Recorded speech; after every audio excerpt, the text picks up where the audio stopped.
Bueno, ¿cómo están? Buenas tardes, bienvenidos a todos a este espacio nuevamente donde trabajamos, bueno, contribuimos, en eso estamos, en sus caminos de conocimiento, de crítica, de conciencia.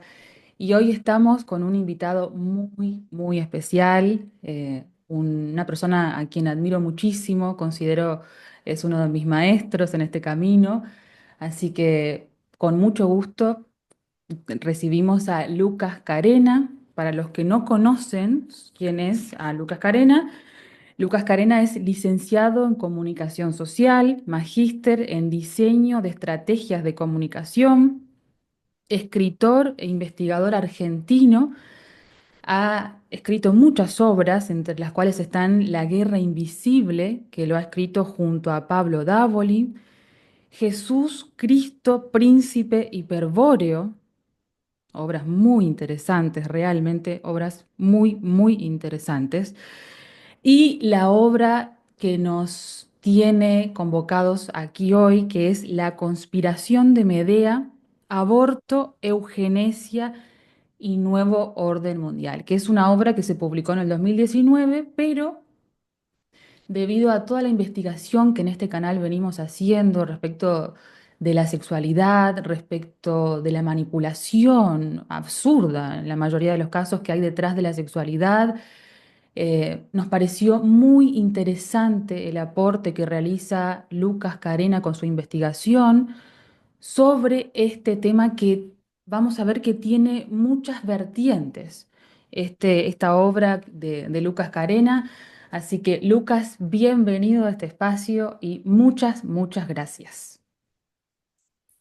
Bueno, gracias a vos, Romina, por la invitación. La verdad que me digas que me considerás un maestro, no sé si es una exageración, pero de cualquier manera me parece muy elogioso y te lo agradezco. La verdad es que uno trata de esparcir lo que ha recibido y a veces uno nunca sabe hasta dónde y a quiénes llega lo que uno divulga, lo que uno repite de aquellos también con los que ha aprendido. Así que bueno, te agradezco que el epíteto de maestro, me parece inmerecido, pero bueno, si en algo contribuí a tu formación en alguna etapa de tus investigaciones, bueno, enhorabuena, es lo que uno trata de hacer. Así que, bueno, muchas gracias por la invitación.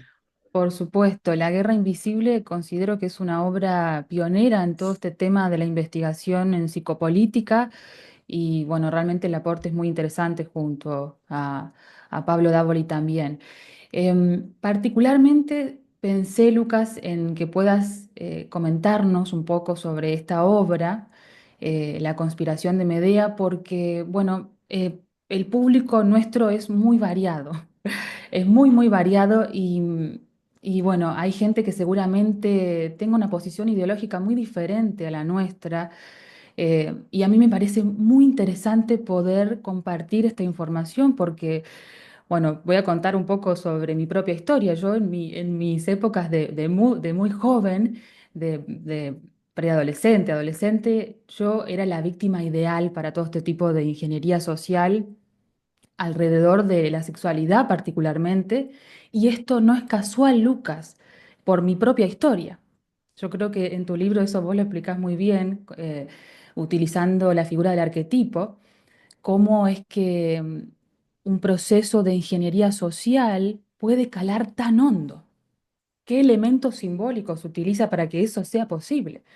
Entonces hay mucha gente que como yo, ha sido la víctima perfecta de este proceso tan perfecto, en muchos casos, de ingeniería social alrededor de la sexualidad, de la que hombres y mujeres son víctimas de diferentes maneras, pero son víctimas igual. Pero particularmente con el tema de la mujer, yo creo que hay un doble crimen en relación a la manipulación que muchas mujeres sufren en relación a este tema, particularmente de la sexualidad, específicamente del tema del aborto. Pero para aquellos que tal vez hayan sido víctimas en algún momento o lo sean en este momento porque la información eh, está planificada de tal manera que es constantemente contradictoria y eso confunde mucho a la gente. pero que tengan en su corazón esto de la búsqueda por la verdad. Contanos, Lucas, un poco más sobre qué te motivó personal y profesionalmente para escribir esta obra y cuál fue tu principal hipótesis y aporte en relación a este tema, porque recordemos que es aborto, eugenesia y nuevo orden mundial. Hay un entramado, una articulación entre temas de mal llamados de salud e ingeniería social y psicopolítica también. Sí, sí, sí, bueno, ¿qué me motivó? Yo, si bien el libro, el copyright del libro es del año 2019, se escribió bastante rápido y de manera básicamente espontánea durante el 2018. Acá en Argentina, y esto lo aclaro, por ahí tenés un público seguidor que es de otros países, fue el primer debate en el Congreso por la ley de interrupción del embarazo, mal llamada interrupción del embarazo, ¿no? Y en ese momento muchos fuimos los que no solamente se expresaron en contra, apareció lo que fue la ola celeste, los pañuelos verdes, el feminismo manifestándose en la calle, los medios de comunicación tomando parte, y los que decidimos hacer nuestro aporte desde la pluma, bueno, nos dedicamos a escribir sobre la temática y en ese momento lo que yo sentí o lo que a mí me pareció fue que ya en simultáneo a mi trabajo se habían publicado algunas obras que explicaban toda una serie de articulaciones que había detrás del impulso del aborto a nivel internacional. Sin caer en conspiracionismos vacuos, ¿Mm? había trabajos muy documentados, por mencionarte alguno, el de José Arturo Porrachino, que se llama Geopolítica y Aborto, Ujú, ahí estaba prácticamente todo, digamos, desde lo que era la Plan Parenthood, ¿no? ujú, Y todo el derrotero de una promoción del feminismo, hasta lo que era, bueno, toda esta industria del aborto que había detrás de la PPF, como también un libro de Pablo Schurman, salió también publicado por aquel entonces, que se llamaba Aborto Ya, la orden del poder financiero, Aborto Ya, la orden del poder financiero, que también iba desde el Memorándum 200 de Henry mm, Kissinger hasta la actualidad en toda una política, una geopolítica de promoción del antinatalismo que iba desde el aborto, ¿no?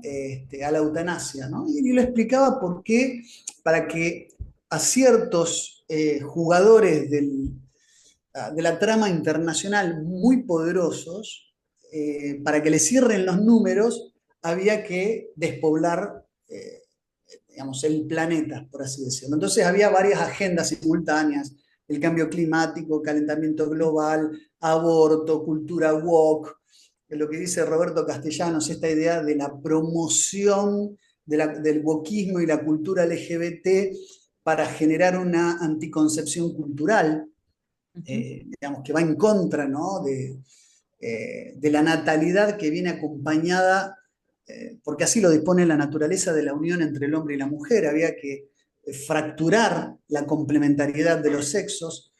Entonces yo digo, bueno, mi contribución, y para no superponer, tiene que venir desde el ámbito en el donde yo me siento cómodo, que es el ámbito de la literatura. Y a mí me llamaba la atención que nadie veía en ese feminismo que estaba tan en boga, ujú, ese feminismo de cabezas rapadas, de un feminismo que trataba mm, de axilas sin depilar, ese neofeminismo hembrista de tercera ola.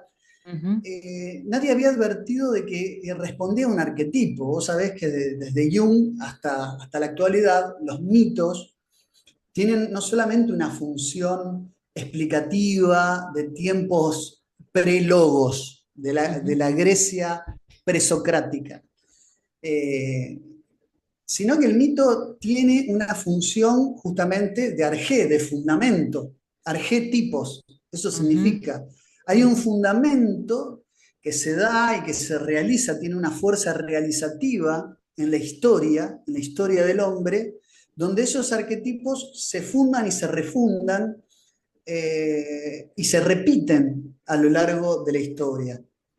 Entonces yo veía que el arquetipo del feminismo que se estaba fraguando y que se estaba promocionando no era otro que el de un personaje mitológico que ya revestía todas las características de ser la primera feminista. Y ese personaje es Medea. Medea, una hechicera que renuncia, lo dice ella, ¿no? En la tragedia de ujú, Eurípides, renuncia a su condición de mujer, tal como era por entonces deseado y esperado, para convertirse en el arquetipo de una mujer que ya no es solo dadora de la vida, sino que también dispone de la muerte de sus propios hijos. De hecho, Medea es conocida por generar un filicidio, es decir, un ujú, asesinato de sus hijos por venganza, por despecho, producto de que sufre una traición. Entonces yo digo, todo esto que estamos viviendo lo que instala es el síndrome de Medea, de hecho la psiquiatría así llama, y no por casualidad, o complejo de Medea también, a ciertas formas de asesinato de padres o madres jóvenes de sus propios hijos, tratando de vengarse del progenitor del sexo opuesto. Entonces a mí me parecía que había un arquetipo que encajaba a la perfección con lo que estaba pasando. ujú, Hay un concepto que se llama la delicuescencia, que ujú, es una propiedad de ciertos metales, así como en psicología en determinado momento se puso de moda la resiliencia. Bueno, ujú, la delicuescencia también es la capacidad de ciertos materiales en contacto con la humedad, disolverse del todo, desaparecer. Entonces, a mí me parecía que la discusión de si abortar era terminar con una vida, para mí, desde lo biológico, desde lo fisiológico, desde lo genético, era una discusión totalmente terminada. Pero además me empujaba lo siguiente, Romina, así concediéramos que puede existir que lo que estás matando, me refiero al embrión fecundado, ¿no? Es decir, cuando se conforma el cigoto, ¿no? Es ujú, decir, ya hay unión del esperma y el óvulo, ya hay un ujú, ADN nuevo y un ser humano que se gesta. Así, carente de historicidad, abstraigamos a ese nuevo ser de toda subjetividad, no ser portadores de una historicidad, individuación objetiva, cosa de la que en todo caso estamos privando que sea, en potencia. Así consideramos que no estamos seguros si hay una persona humana con conciencia, cosa que no lo creo así, pero aún ujú, hiciéramos esa concesión, la medida racional sería abstenerse de matarlo. Es decir, cuando vos haces un acto donde no sabes si consecuencia de ese acto es la muerte de alguien, ¿qué haces? Te abstenés. ujú, No sé si ujú, estoy matando. ujú, Yo estoy en la terraza de un edificio y empujo una maceta por el balcón. ujú, Puede que esa maceta mate a alguien, que está algún transeúnte que va por la calle, o puede que no. Pero existe un riesgo de que eso pase. Entonces me abstengo de hacerlo. ujú, ujú, Entonces, a mí me llamaba la atención cómo, así no estuviéramos seguros, cosa de que sí lo estamos, ujú, a la luz de la ciencia, ujú, eh, Le Eugene, por lo menos así creo que lo ha demostrado, uno de los padres de la genética, eh, sí, así no estuviéramos seguros, la medida racional sería la abstención y nunca el aborto. Entonces, la pregunta es, la delicuescencia es cómo disolver algo tan evidente de que estás matando a una vida, llamémosle vida biológica, si vos sí, querés prehumana, cosa que no lo es, pero si ajá, hiciéramos este esfuerzo y esta concesión, es decir, como eso ya está saldado, la única forma de justificar eso era disolver, acá viene lo de la delicuescencia, es disolver, es decir, que esa agresión y que ese mal, que es matar a alguien, esté justificado por un mal mayor o un mal compensatorio. ¿Y cuál era ese mal mayor? La violencia del hombre para con la mujer, el rol estereotipado de la mujer madre que tiene que tener al hijo aunque no lo desee, la mujer violentada, la mujer violada, la mujer El sometida, patriarcado.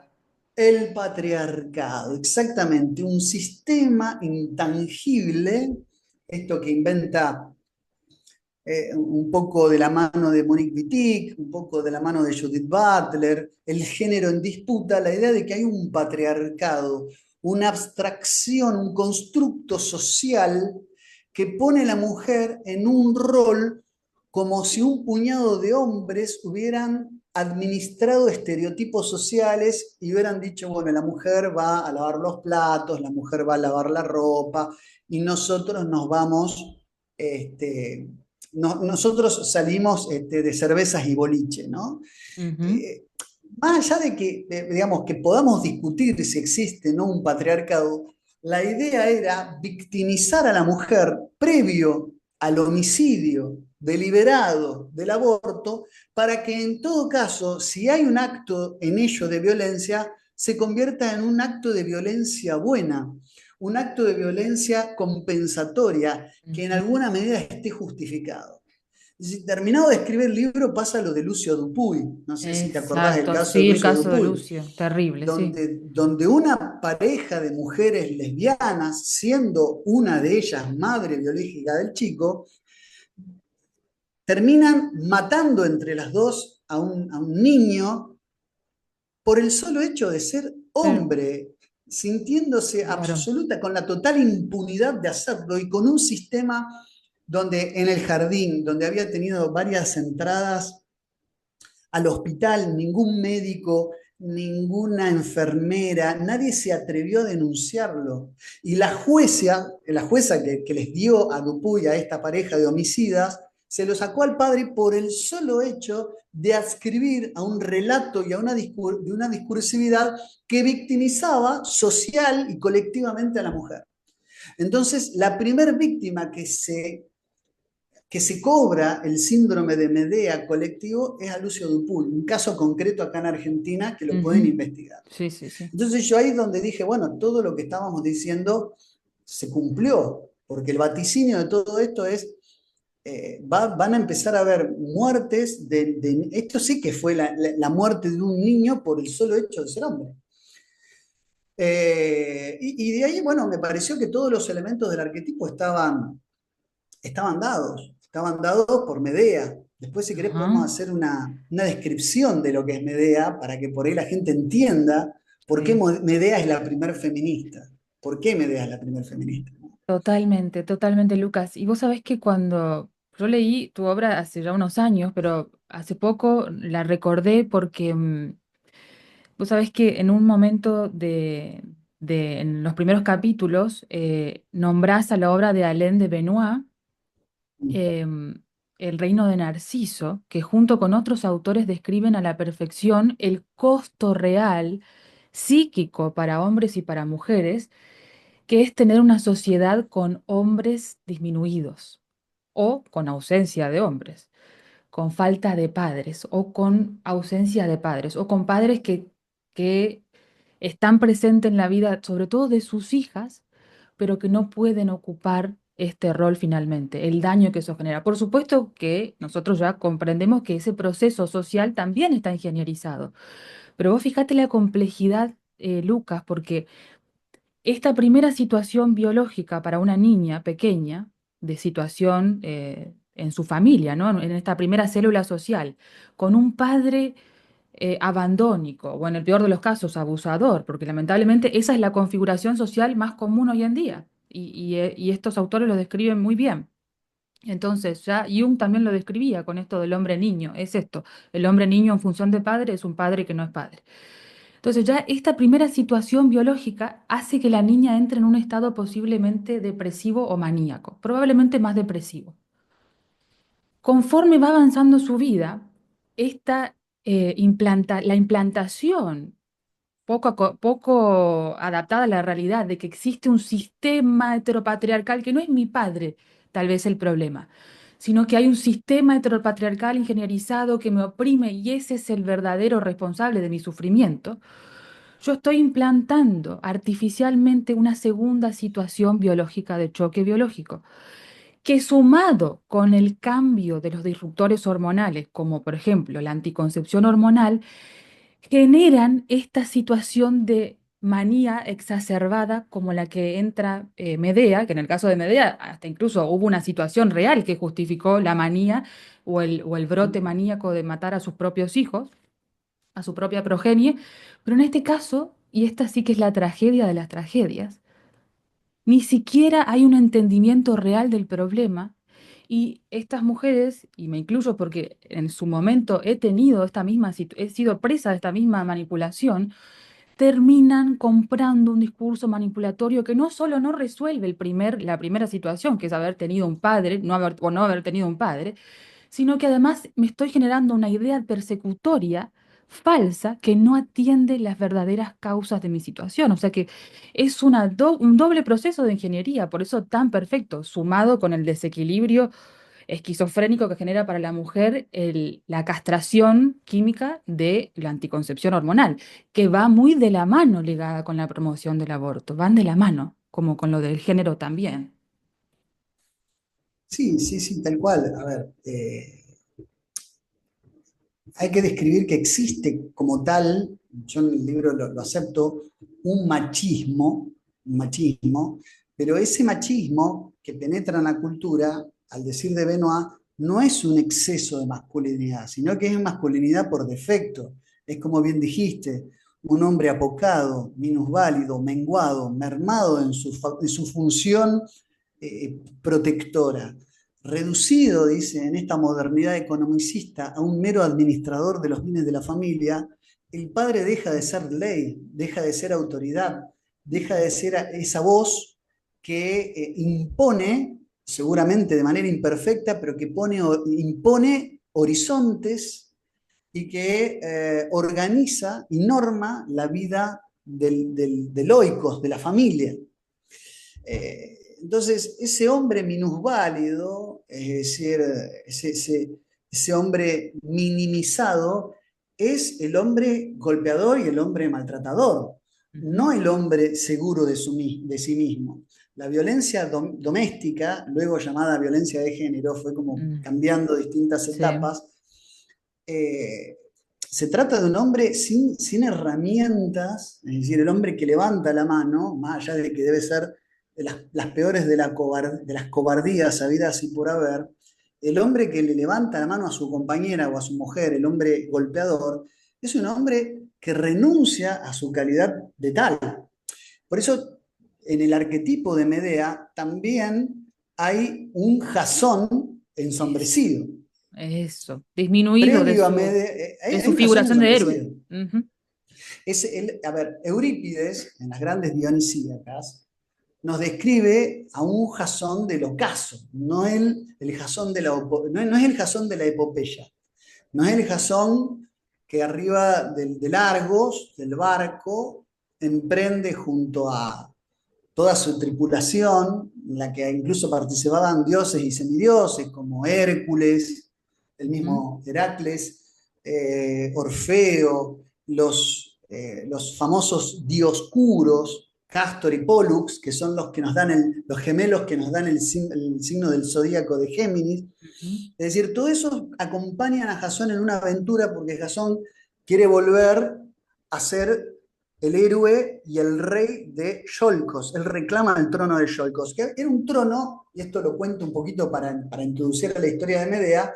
era Ujú. un trono usurpado. El tío de Jasón, Pelias, hermano de Neleo, eh, usurpa el trono porque el verdadero y legítimo heredero del trono era Jasón a través de su padre Esón, que era medio hermano de Pelias y de Neleo.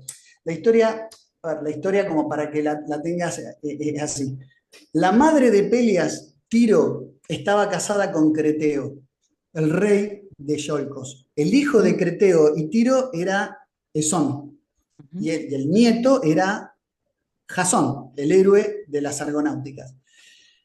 Pero Tiro estaba enamorado de un príncipe enipeo, que era un oceánida, era hijo de Océano y de Tetis, la madre de Aquiles de la Ilíada, ¿no?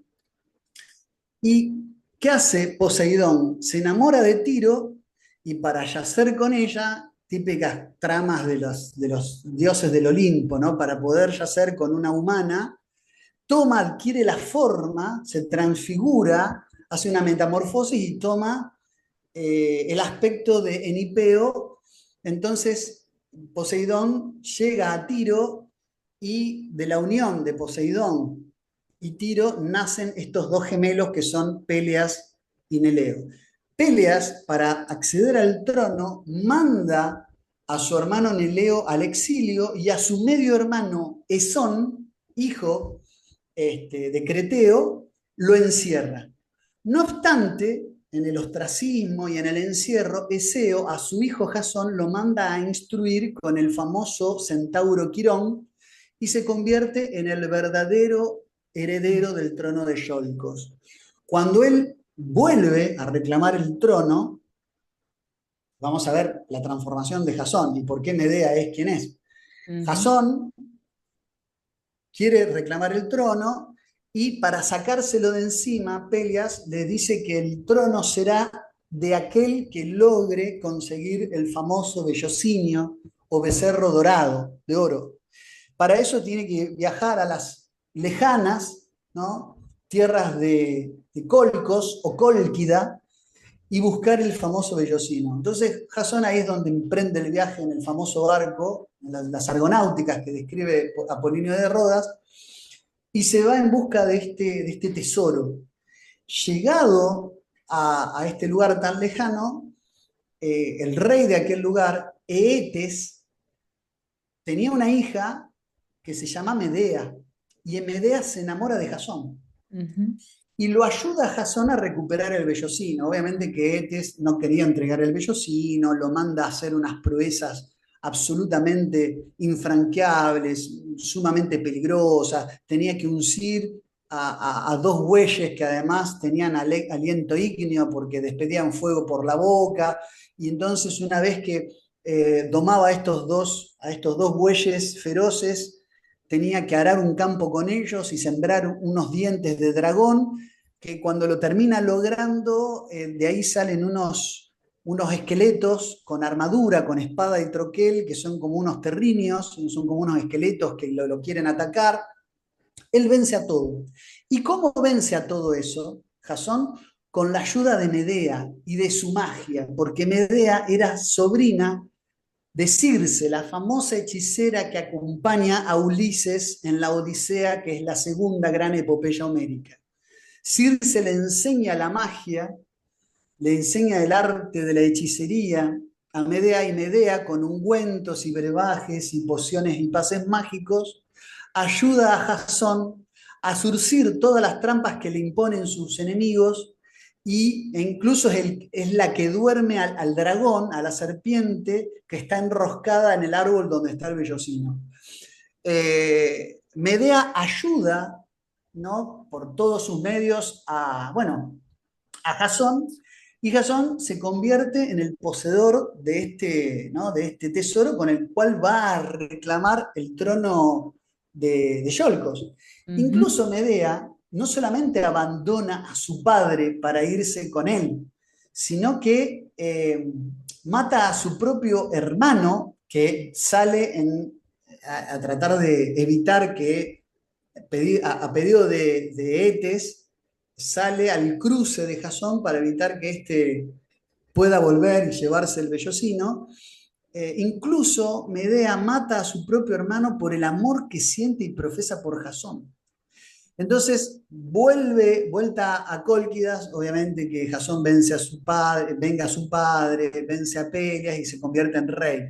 Pero una vez rey y transcurrido 10 años de este estado de plenitud, Jasón se enamora de una princesa, se casa con Medea, con la que Ujú, tiene dos hijos, ujú, Feres y Mermero, y transcurrido 10 años empieza lo que nos cuenta Eurípides. La parte trágica, la parte oscura, la parte sombría, el lado B de Ujú, Jasón. Jasón se enamora de una princesa mucho más joven, ujú, Glauca, Glauce, ujú, eh, Creusa, también las vas a encontrar como Creusa, que ujú, era hija de Creonte, que era, digamos, un rey de Corinto, que coincide con las tragedias tebanas descritas por Sófocles, Edipo Rey, que en ujú, psicología se lee mucho por Freud, ujú, y Antígona, ¿no?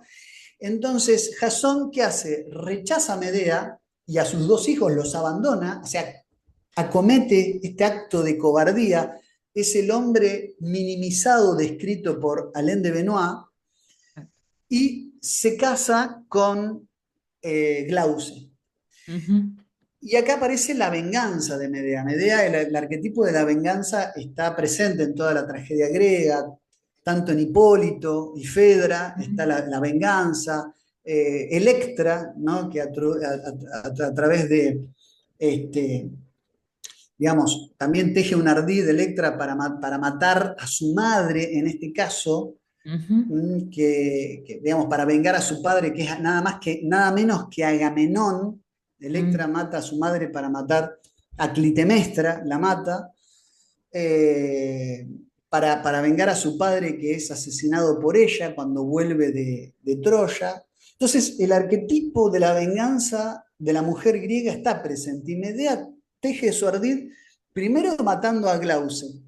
Es decir, ella se hace primero la sumisa, la convaleciente, y lo que hace es regalarle a la novia, aceptando que es abandonada y reemplazada por otra, le regala y le hace entregar a través incluso de sus hijos un peplo, que es un vestido de novia, una vestimenta griega femenina, que está envenenado. Cuando Glauce lo usa en el día de su boda, este se le pega a la piel bueno, y la mata, la quema toda. Y el padre, por tratar de sacarle estos ropajes envenenados, también el rey de Corintios también se muere. Pero ¿qué pasa? Medea sabe que a partir de eso se va a venir la ira y la furia de Jasón. ujú, Y para evitar que Jasón tome venganza, en vez de enfrentarlo directamente, ella no se atreve a enfrentarse nada menos que a Jasón, el ujú, héroe de Colcos, ujú, lo que hace es matar a sus propios hijos, acá está lo del síndrome de Medea, mata a sus propios hijos con el único fin de infligir dolor en Jasón. Y luego, con ayuda de Helio, ¿no? El dios del sol, y sus carruajes, ella huye, es decir, tira la piedra y esconde la mano. ¿Qué quiero decir con esto?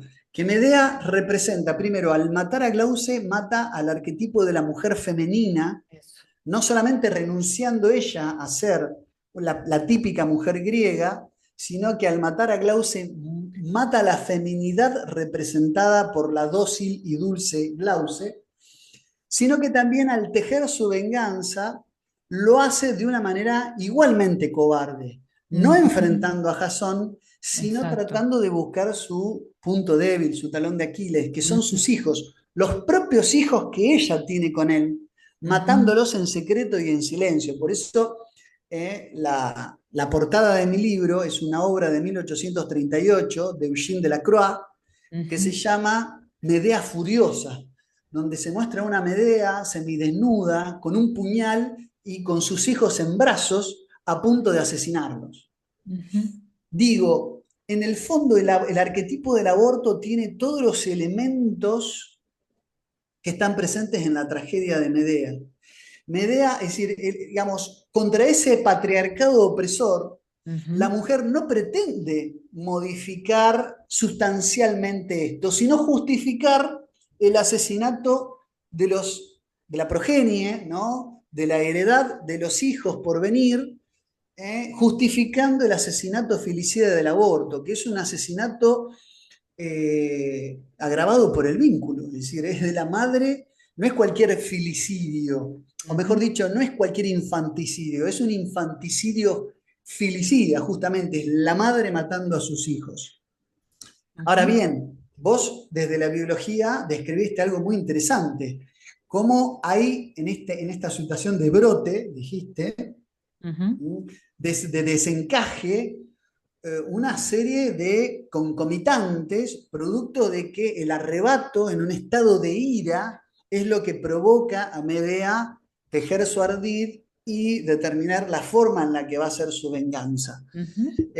Creo yo que, digamos, el arquetipo de Medea y el síndrome de Medea de las madres que matan a sus hijos es así puesto, no por casualidad desde la psiquiatría, sino porque hoy se está viviendo, es decir, yo me atreví a decir que hoy vivimos en una época asignada por el síndrome de Medea, porque ya no es una característica individual de tal o cual madre que decide de matar a sus hijos por venganza de su progenitor, Ujú. sino que la atmósfera cultural abortista lo que hace es llevar el síndrome de Medea a una especie de patología colectiva.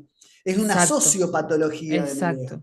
Así Sí. como Freud en 1913, salvando las distancias, se atrevió a explicar digamos, con Tótem y Tabú, y a través de un complejo de Edipo colectivo, cómo Ujú, nace el totemismo y la religión y ujú. el ordenamiento civil, yo creo que a nivel colectivo y social, la sociedad abortista está en esa suerte de enfermedad patológica que es el síndrome de Medea de manera sociológico-colectiva. Así es, No sé sí, si sí, se entiende, coincido, digamos. coincido, coincido, coincido absolutamente, Lucas. Es tal cual, porque es la consecuencia biológica esperable frente a la inoculación ingenierizada, adrede, por supuesto, con fines que vos encima después más adelante en tu obra los podés identificar, que son fines clarísimos, eugenésicos. Lo que sucede, claro, es que la situación de manía, porque es una situación maníaca, colectiva, de respuesta biológica esperada frente a la inoculación de que existe un patriarcado opresor, bueno, tiene estos condimentos eh, misándricos, clarísimos, ¿no? Como Sí, de aborrecer al hombre por su misma característica de hombre, cuando en realidad es al revés, como bien lo analizábamos anteriormente.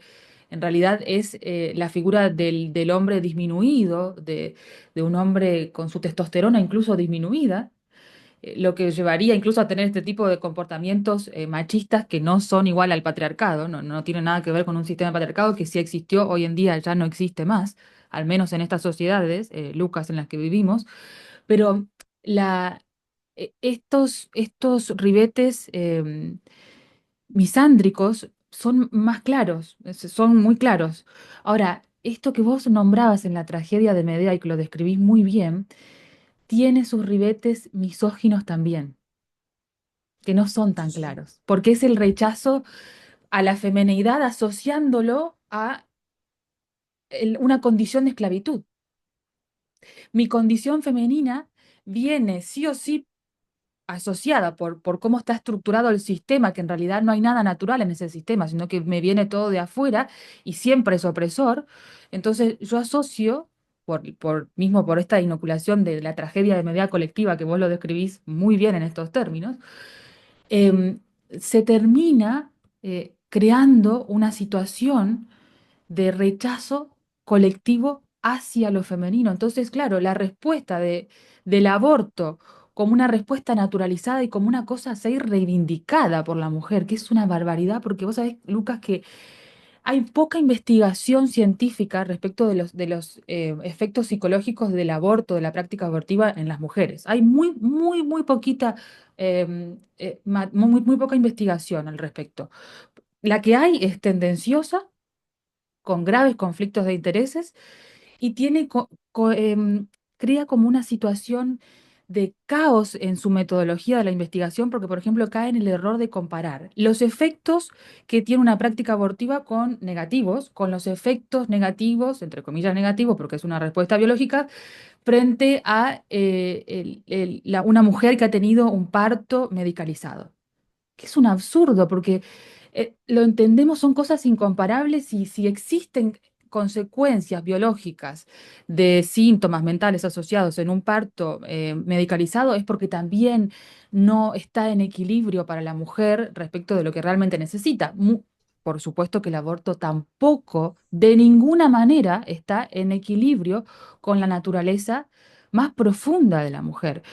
Y por más de que, y esto por supuesto que también es la tragedia, que por eso me pareció muy interesante tu aporte, Lucas, analizándolo desde el punto de vista del arquetipo, con la tragedia de Medea, porque la tragedia, por supuesto que es mucho peor para la mujer, porque los mecanismos de defensa de una mujer que aborta, a veces, vos sabés, Lucas, es más fácil identificar clínicamente, y sobre todo para la mujer y mismo en la vida después de un aborto, cuando los síntomas están ligados a situaciones melancólicas o depresivas. Pero es poco reconocido, poco diagnosticado y poco identificable por la mujer cuando la manifestación biológica posterior al aborto está más del lado maníaco, compulsivo. Por ejemplo, actividades compulsivas para comprar o actividades compulsivas en cualquier ámbito. La mujer pocas veces lo puede identificar porque mismo la sociedad lo festeja muchas veces, entonces, pero no significa que la mujer no esté sufriendo o padeciendo las consecuencias terribles de lo que un aborto implica. Vos hoy nombrabas, vos sabés que Hammer descubre que durante el primer trimestre, del desarrollo del feto dentro del vientre de la madre, ya el feto puede vivir sus propios choques biológicos y se los puede detectar con una precisión exacta en un escáner cerebral, porque en algún momento de su carrera empezó a estudiar a los escáneres cerebrales de los recién nacidos y ya él podía identificar qué situaciones había vivido ese ser humano dentro del vientre de su madre, por supuesto, a partir de las experiencias a las que su madre lo expuso.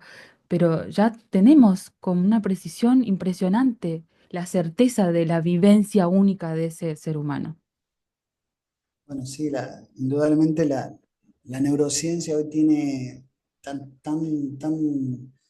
es decir, el rigor tecnológico que hay para también identificar, ¿no?, las distintas experiencias, Ujú. incluso en estado de gestación intrauterina, ¿no? Es increíble, pero esto que vos decís del impacto en la mujer que aborta, el impacto psicológico, además de que está probado, contarlo, relatarlo, tratar de generar conciencia sobre eso o con ese testimonio es muy difícil. Yo ahí justo en, en- en el libro entrevisto a Sarah Winter, justamente, que era de Femen, porque justamente ella no solamente fue el primer gran movimiento instrumentalizado feminista ucraniano, sino que eh, fue de alguna manera obligada por las mismas feministas a abortar, y a partir de esa experiencia tan traumática, incluso que la llevó al borde de la muerte, es que ella decidió cambiar y convertirse en una militante pro vida. Por eso también la entrevista testimonial, para que no sea solamente hablar desde la poltrona y desde el púlpito y decir lo que la Ujú, mujer es y ujú, debe ser, sino decir, este testimonio te está diciendo lo que padece la mujer que aborta. De todos ujú. modos, Romina, y lamentablemente, el constructo del relato feminista radical va a decir que todo ese trauma no es producto del hecho en sí, sino de la condena que recibe una sociedad que Exacto, ya sí está patriarcalizada. Entonces, exacto, ellas lo que hacen es redoblar la apuesta para decir que en el fondo el trauma y la culpa está inoculada por una escala, un sistema valorativo ya contaminado por la esfera patriarcal. Entonces, desde Simone de Beauvoir, a partir de 1948, hasta los discursos más radicales, pseudocientíficos, pero radicales del feminismo, vas a encontrar esa retórica de que en la mujer que aborta hay una suerte de rebeldía, hay una suerte de transgresión con el sistema. La mujer que ahora se considera capaz de tanto de decidir sobre su cuerpo, entre comillas, de si va a ser madre o no, es decir, por lo tanto, de disponer de la vida de un otro, es un acto de soberanía de esa mujer que eso. otrora fue culturalmente oprimida. Te doy algunos ejemplos. Gloria Steinem, fíjate vos Ujú, sí. la materia científica de la que estamos hablando, que además fue ícono feminista estadounidense en los 60 y en los 70, y además que se sabe hoy, trabajó para la CIA, Eso, fue infiltrada por la CIA. sí, sí, lo pusiste en la boca. Muy bueno. Claro, yo lo puse, bueno, decía, una mujer sin un hombre es como un pez sin una bicicleta, como diciendo que la mujer, el hombre no encuentra absolutamente nada, Claro. nada, absolutamente nada útil. El hombre es algo que debe ser superado. Es como Zaratustra, ¿viste? Hablando desde la montaña al sol. Exacto, El exacto. hombre es algo que debe ser superado, pero no por el superhombre, por la mujer, ¿no? Emma Goldman, que fue anarquista, sufragista, nacida en el año 1869, decía que la institución del matrimonio convierte a la mujer en parásita y absolutamente dependiente, la incapacita para la lucha de la vida, aniquilando su conciencia social, paralizando su imaginación para después imponer su cortés protección, la cual es en realidad una trampa, una parodia de carácter humano. Es decir, es un contrato, es un pacto fáustico casarse para la Ah, mujer porque es condenarse a la dependencia perpetua, ¿no? exacto. Y al Angela sometimiento, ¿no? Davis, Injusto, patriarcal. absolutamente. Bueno, Angela Davis, esta mujer negra de la Black Partner Party, que decía que la cópula, es decir, el acto sexual, es siempre, ojo, el acto sexual heterosexual es siempre y en todo lugar un acto violento asimilable a una violación de menor grado. Eso. Ujú, Eso decía Angela ujú, Davis. sí. Dice, ninguna marcha, movimiento o agenda que defina la hombría en términos poderosos y que busque hacer a las mujeres socios menores en esta búsqueda de la igualdad puede considerarse un paso positivo. Ella llamaba directamente a una incitación a la violencia con todos los rasgos masculinos de la sociedad, no contra los hombres, con los rasgos masculinos de la sociedad. Distorsionados Betty, aparte, distorsionados. Ujú, pero por ujú, supuesto, es la ujú. versión, es el gran muñeco de paja que construyen Exacto. y sobre el cual pretenden enfrentarse para no darle real solución a los problemas que aquejan a la mujer contemporánea, ¿no? Betty Friedan, ¿no? Autora de uno de los libros más vendidos en la década del 60, que es la mística feminista, dice, ninguna mujer tiene un orgasmo limpiando el suelo de la cocina. Es decir, nuevamente consideran que los roles, la distribución de roles, están estereotipados por decisión del hombre. ¿Y en qué momento pasó eso? Es Exacto. decir, ¿cómo podés probarlo? Andrea Dworkin, feminista radical, también. El feminismo es odiado porque las mujeres son odiadas. O sea, si vos te metés con el feminismo, necesariamente estás en contra de las mujeres. Hasta llegar a, bueno, Kate Millett, que es un poco la que, y Monique Wittig, que son las que Mm, construyen la idea de patriarcado tal como lo conocemos. exacto. También una mística, una retórica pseudocientífica que culmina o tiene su punto culminante con o la posición postestructuralista de Judith Butler Eso. en El Ujú. género en disputa, donde dice la categoría de sexo no es ni invariable ni natural, más bien es una utilización especialmente política de la categoría de naturaleza que obedece a los propósitos de la sexualidad reproductiva. En el fondo, lo que está diciendo es que la categoría de sexo, Ujú. y no la de género, que es la que ella Eso. propone, la Ujú. categoría es funcional como instrumento político, y esto es pseudomarxista, de reproducción de las relaciones de explotación capitalista, donde tenemos que reproducirnos para reproducir al proletariado explotado, digamos. Exacto. Pero Exacto. vos fíjate, a ver, todos estos elementos son los que nunca van a ser posible que en el diálogo, en el presunto diálogo que uno quiera mantener con ese feminismo radical, puedas encontrar que el testimonio de la mujer que abortó y los traumas posabortos que sufrió sean en última instancia verdaderamente válidos. ¿Y esto por qué, Romina? Porque ellos consideran que la consecuencia o el impacto negativo en la psicología de la mujer posaborto es producto, en principio, de ese patriarcado que Exacto. le inocula un cierto carácter culpógeno al exacto, acto de soberanía que implica el aborto. exacto. Un delirio, un Es delirio. porque es un reduccionismo constructivista. En última instancia, siempre se reduce al reduccionismo constructivista del género en general, porque todo se reduce a un constructo social.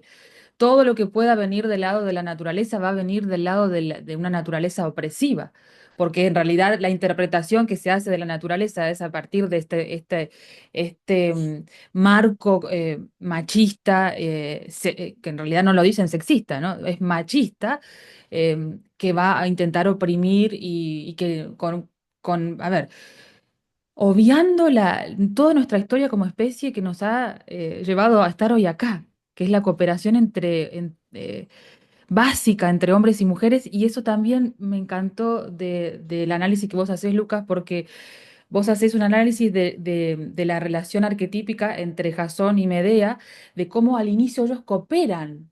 Y hay un equilibrio muy interesante entre ellos dos que contribuye para que puedan lograr grandes cosas que luego, después, por supuesto, estos dos personajes en sus vertientes femeninas y masculinas se ven disminuidos absolutamente. Es como que hay un declive de ambas figuras femeninas y masculinas, pero que inicialmente ellos pueden cooperar, ¿no? Antes de incluso porque salvando que sí, que Medea esto ya, el rechazo hacia lo femenino, asociándolo a una situación como de, de disminución frente a la posición guerrera masculina, está presente en Medea siempre.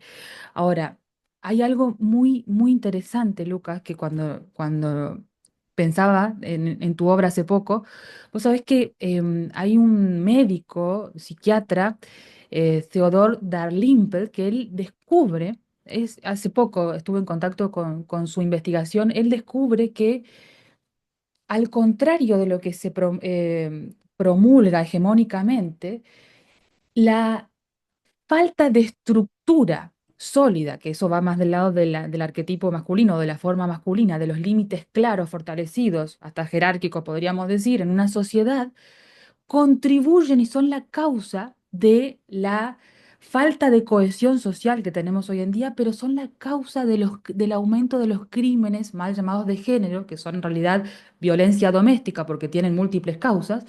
Entonces él descubre que, por ejemplo, a medida que los matrimonios fueron disminuyendo, empezaban a aumentar los índices de violencia intrafamiliar, cosa que se explica porque evidentemente esta estructuración social con, por un lado, las formas femeninas disminuidas, con una sociedad que luchan contra eso, asociándolo a una cárcel, a un sistema de esclavitud, pero también lucha contra el aspecto masculino necesario para la estructuración, termina lamentablemente en una tragedia. Entonces, por eso a mí me pareció tan importante tu análisis arquetípico, porque describe a la perfección por qué este proceso de ingeniería social es tan perfecto, porque utilizan estas bases naturales, estas bases inconscientes, diría un psicoanalista. Yo tal vez hace unos años te lo podría haber dicho en estos términos, pero Mm. que utiliza esta dinámica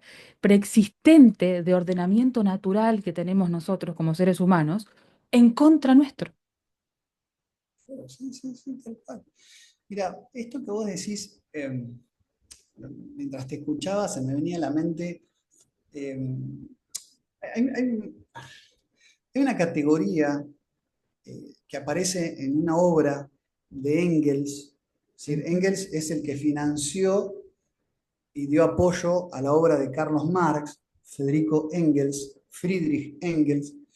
Hay una obra de 1884 que se llama Sobre la familia, la propiedad privada y el Estado, donde él ya vaticina que las relaciones de explotación capitalistas que se ven en el Ujú. sistema de acumulación Así es. de las postrimerías del siglo XIX, hacia adentro de la familia se pueden aplicar las mismas categorías de opresores y oprimidos, poniendo al hombre del lado del burgués y a la mujer del lado del proletario. Entonces, cuando te escuchaba, no podía evitar pensar en esta obra de Engels, que es el primero en ya distorsionar al propio Marx, o ya interpretarlo a su manera, para decir que esa categoría matriz entre opresores y oprimidos se pueden llevar a otros ámbitos, donde ese antagonismo propio de la dialéctica de la historia que ofrece Marx, leyendo a Hegel, se pueda traducir en una dialéctica de los sexos. Es decir, que los sexos no sean complementarios, sino que sean entendidos como antagónicos, Exacto, en exacto. necesaria confrontación y animadversión. Por lo tanto, es decir, ya en Engels hay como un llamado, así como el manifiesto del Partido Comunista decía, hacía esa suerte de manifestación pública, proletarios del mundo unidos en contra de la burguesía capitalista, mujeres del mundo, únanse en contra de los hombres. Es decir, hay un intento de extirpar algo que era intrínseco y necesariamente supeditada a las relaciones capitalistas de producción y Ujú. llevarlos al plano de los sexos. ¿Okay? Que ya hay un problema acá, ¿no? Pero es el punto de partida de todos los movimientos New Left que van a tomar Exacto, este componente, desnaturalizando los sexos para que encajen, es decir, hay una deconstrucción de la sexualidad para que encajen con este arquetipo de los modelos confrontados o enfrentados que ya aparecen propios de la nueva izquierda, de la New Left, exacto, ¿no? A partir exacto. de Frankfurt en adelante.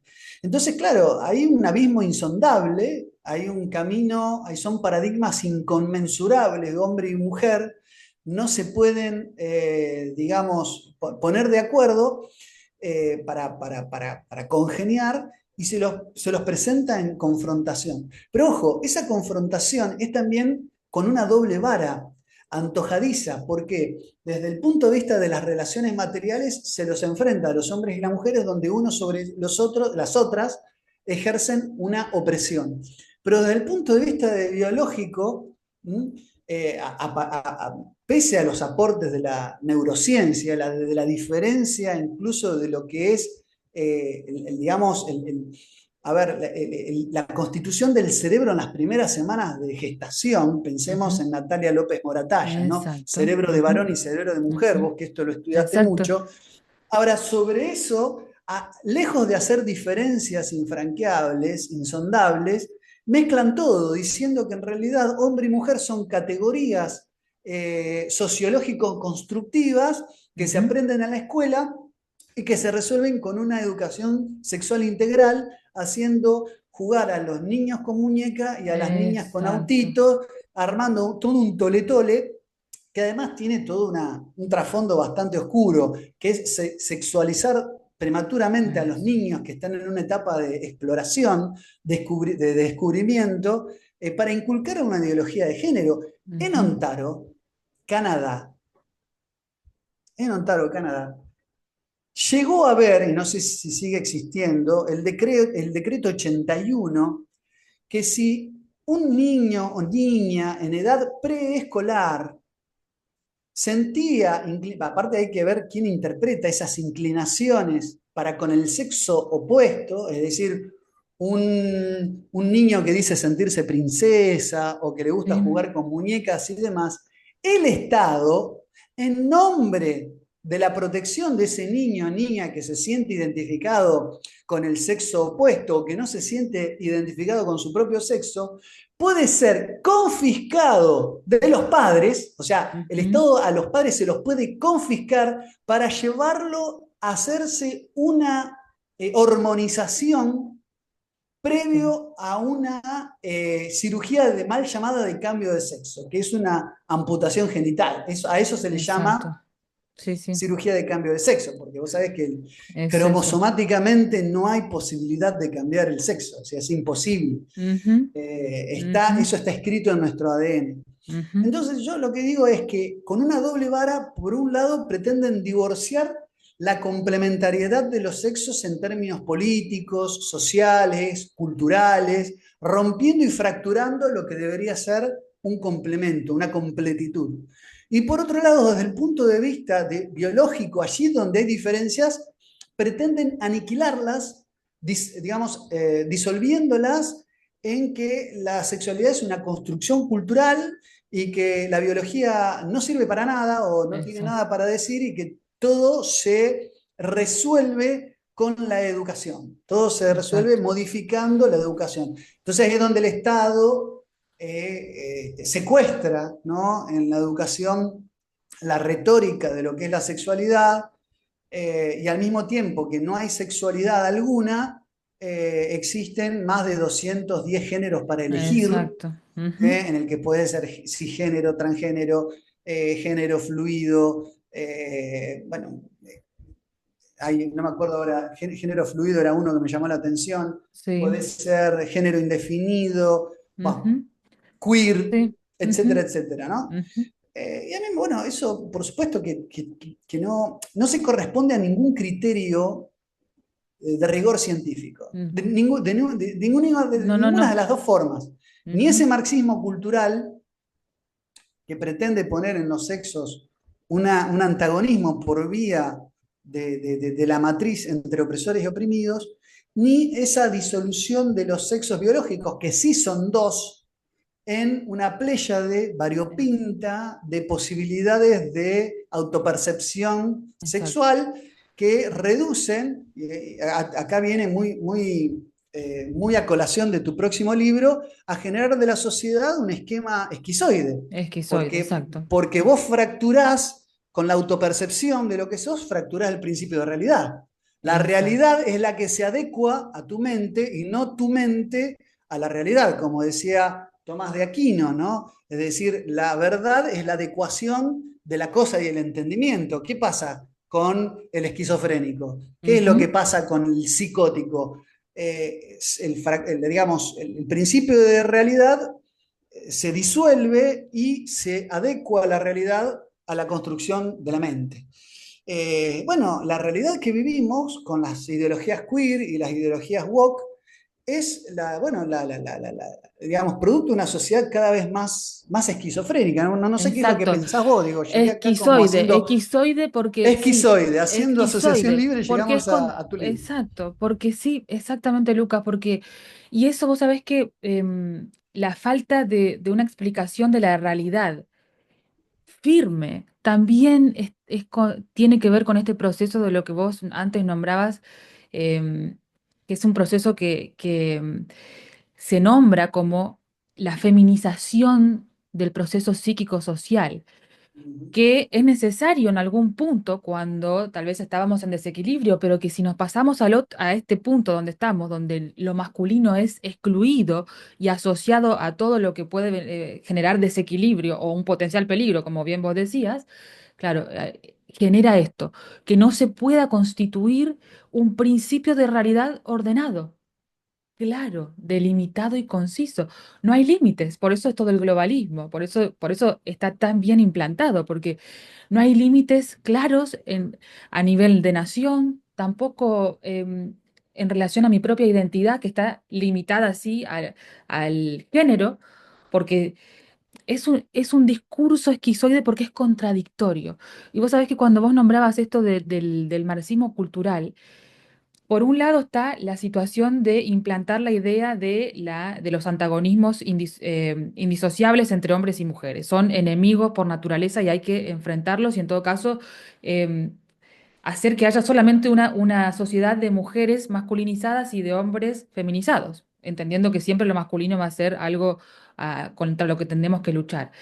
Pero por otro lado, y muy bien financiado por estas estructuras de poder globalistas, está la biología darwiniana, que es la biología de la competencia, donde también nos enfrentamos a un recurso limitado que también me hace sentido porque vos en tu libro lo nombrabas como algo que va sí o sí de la mano, esto del discurso con tintes de género, que siempre es de esquizoide de base porque plantea premisas contradictorias constantemente, pero por otro lado va de la mano sí o sí con el aborto.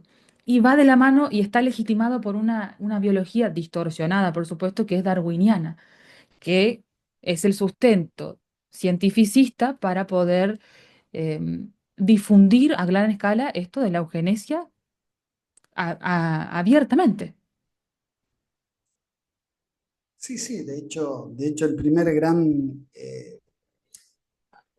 promotor de la eugenesia de la historia es nada menos que el primo de Darwin, ¿no? Sir Francis Galton, ¿no?, que hace una interpretación, bueno, Galton y Spencer, son los primeros Ujú, que interpretan al darwinismo en clave sociológica, por eso darwinismo social, y considera, pasa que la diferencia es que mientras que Spencer pensaba que el Estado no debía intervenir en los procesos de mejora, este camino vital hacia la perfección que venía Darwin ujú, a mostrar a través de los procesos biológicos, desde las categorías del propio darwinismo, para Spencer debía justificar un laissez-faire, un minarquismo, es decir, buscar el retiro total del Estado y que los mercados y la economía lleven adelante los procesos para depurar entre mejores y peores quiénes son los que van a tener las riendas de la conducción del porvenir de las sociedades.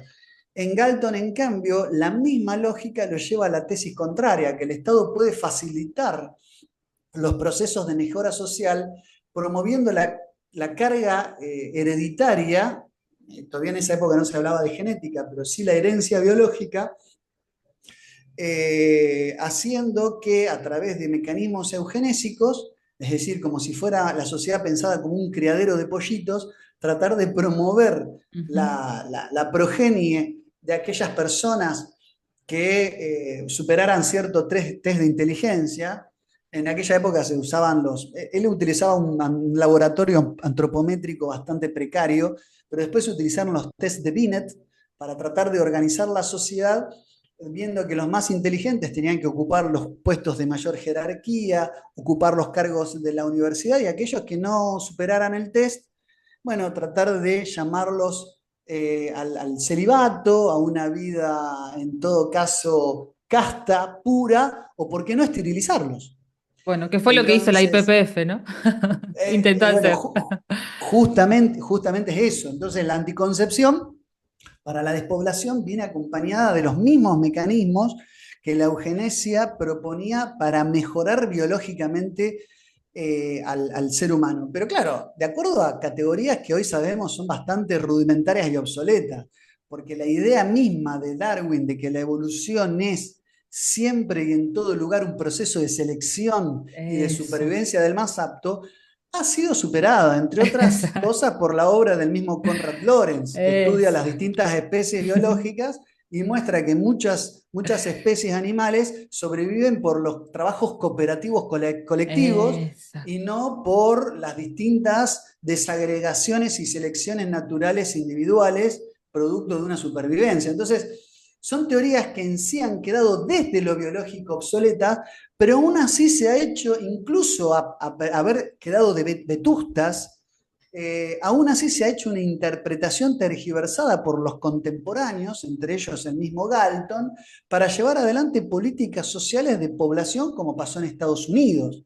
Es decir, los famosos WASP, White, Blanco, Saxon, White, Anglo-Saxon and Protestant, los blancos, angloparlantes, sajones, Ujú.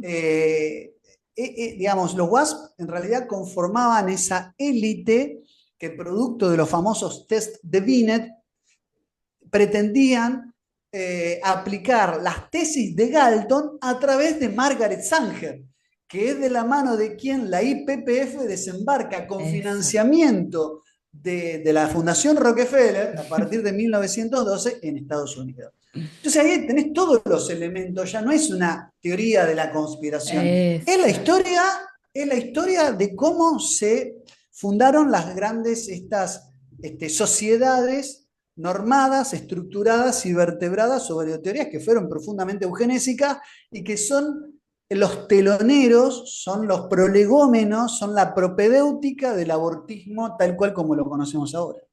Así es, Lucas. Bueno, no te quiero quitar más de tu tiempo. Ah, un placer, un placer. Para todos los que quieran adquirir el libro, les dejamos el link aquí abajo en descripción. ¿Dónde lo pueden adquirir a tu libro, Mira, Lucas?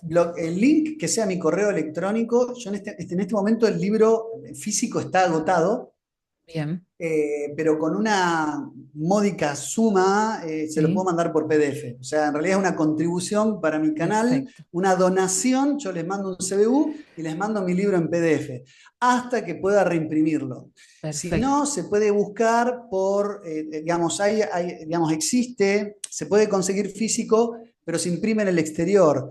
Hay que buscarlo en Ah, Amazon o en Lulu Press y excelente. buscar el libro, pero digamos, vos lo comprás, el libro se imprime y se manda. Es un poquito más caro por los costos de Sí, impresión y sí, de sí. envío, pero si el que lo quiere tener coleccionable en físico Excelente, lo puede adquirir por ahí. Si no, me lo pide excelente. a mí, mucho más económico, se lo mando, insisto, por una donación, se lo mando en PDF. En Es PDF. un Bueno, opúsculo de 140 páginas, no, no más. excelente, excelente. Lo vamos a dejar todo en descripción, los links para que ustedes puedan acceder a la obra. Igualmente les recomendamos el canal de Lucas, que se llama El Gibelino, y el programa que también realizan junto a Pablo Dávoli, llamado La Brújula, que lo hacen desde el 2014, ¿no? Desde el 10 años, exactamente. Ya más de 10 años lo Más de hacemos 10. juntos. Primero en Toda la Verdad, primero, TV1 y ahora en Conclusión TV, un canal acá de Rosario, canal señal digital. Bueno, ahora Pablo está disfrutando de sus merecidísimas vacaciones, de su descanso, pero bueno, ahora Bien. calculo que en febrero vamos a estar retomando con más programas de La Brújula, sí. Excelente. Recomendamos absolutamente todos los programas de La Brújula porque de muchos temas que incluso nombrás en esta obra y muchas de tus otras obras profundizan Claro. con una precisión impresionante junto a Pablo en los programas de La Brújula. Los recomiendo muchísimo. Así que muchas gracias, Lucas, por tu tiempo, por tu amabilidad y bueno, por la valentía del trabajo que realizas. Bueno, muchas gracias a vos por la invitación, a disposición. Por favor, te pido me mantengas al tanto de tu libro. No quiero anticipar Sí. nada, yo lo anticiparás vos, porque quiero ser, digamos, recíproco e invitarte a mi canal a que nos comentes de qué va tu trabajo. Con mucho honor. Nos vemos en la próxima. Gracias a todos los que miraron hasta acá. Nos vemos. Chao.